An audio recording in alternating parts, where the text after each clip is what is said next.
Shalom, Bapak Ibu Saudara yang dikasihi dan mengasihi Tuhan. Perkenalkan, saya Marcelo Ananda Odang. Saat ini saya sedang menjalani tahap orientasi sebagai penatua khusus di GKI Layur Jakarta.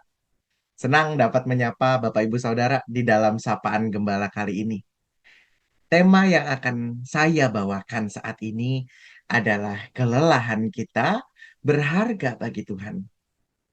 Untuk mempersiapkan diri merenungkan firman Tuhan, mari kita berdoa. Ya Allah yang penuh kasih, dalam setiap langkah kehidupan, Engkau telah menunjukkan bagaimana penyertaan-Mu tidak pernah luput di dalam kehidupan. Karena itu Tuhan, pada saat ini ajar kami kembali melalui firman-Mu. Ingatkan kami kembali mengenai kasih-Mu. Ingatkan kami kembali mengenai kehendak-Mu di dalam kehidupan. Dan terutama ajar kami untuk mengenal-Mu lebih dalam di dalam setiap langkah kehidupan kami. Karena itu pada saat ini berfirman-Lah ya Tuhan, karena kami siap dan kami rindu untuk mendengarkannya. Di dalam nama Yesus Kristus, Tuhan dan Juru Selamat kami yang hidup, hikmat dan kasih-Mu menyertai kami. Amin.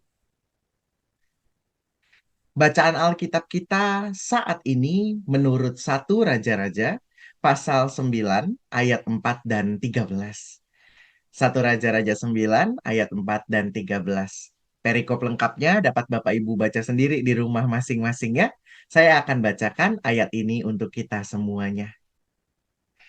Tetapi ia sendiri masuk ke padang gurun sehari perjalanan jauhnya, lalu duduk di bawah sebuah pohon arar. Kemudian ia ingin mati katanya. Cukuplah itu.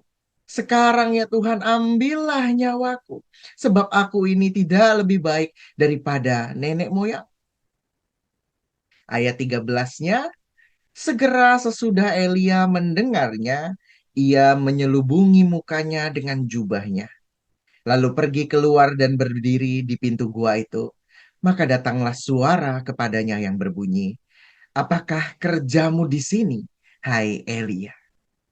Bapak Ibu Saudara yang dikasihi dan mengasihi Tuhan, mungkin banyak dari kita yang familiar dengan istilah nasi telah menjadi bubur. Atau dengan kata lain, yang terjadi sudah tidak dapat diperbaiki lagi. Semuanya seakan sudah terlanjur sia-sia. Sebuah istilah yang cocok saat kita berbicara soal kelelahan hidup yang seakan tidak membuahkan hasil.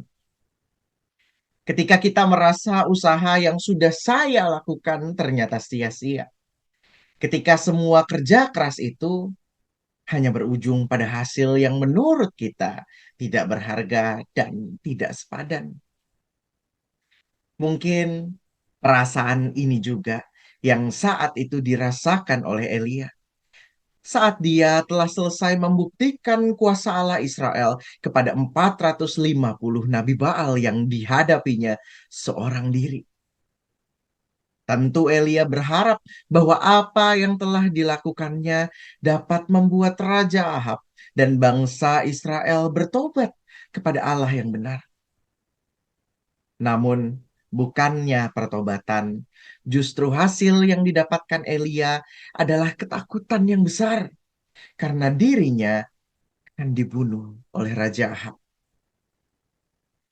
Kekecewaan, rasa lelah, dan ketakutan tersebut nyatanya membuat Elia merasa dirinya telah gagal sebagai wakil Allah. Bahkan perasaan itu mampu membuatnya berkata, cukup ya Tuhan, ambillah nyawaku.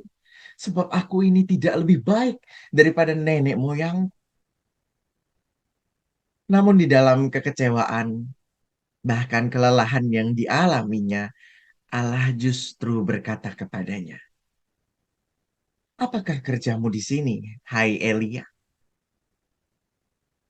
Bapak Ibu Saudara yang dikasihi dan mengasihi Tuhan, apa yang dirasakan oleh Elia mungkin juga pernah kita rasakan. Saat pelayanan yang telah kita lakukan seakan tidak dihargai, saat semua usaha kita dalam pekerjaan, sekolah, kuliah seakan tidak membuahkan hasil, saat semua kerja keras kita rasanya sia-sia, tidak berharga. Nasi sudah menjadi bubur yang tidak bisa dikembalikan.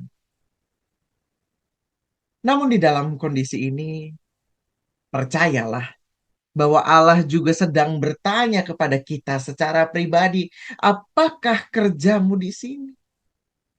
Karena jangan-jangan semua usaha, semua kerja keras yang kita lakukan, baik dalam pelayanan, pekerjaan, segala hal yang kita lakukan di dalam kehidupan, kita kerjakan semua itu untuk hasil, untuk satu hasil yang memuaskan diri kita pribadi.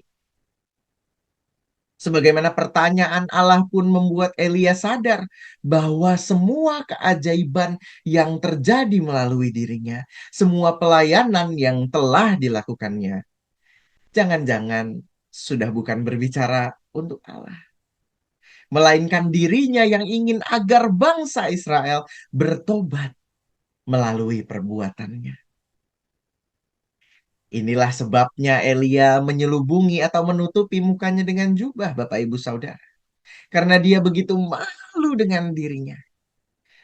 Karena jika dia benar mempercayakan setiap pelayanan itu hanya kepada Allah, maka dia tidak akan menjadi kecil hati dan merasa gagal. Karena seharusnya Elia tahu bahwa Allah mampu membuat rencana yang lebih besar daripada apa yang dipikirkan oleh dirinya. Bapak Ibu Saudara yang dikasihi dan mengasihi Tuhan, jika kita juga pernah merasakan hal yang sama, mungkin kita pun sedang berada di posisi Elia.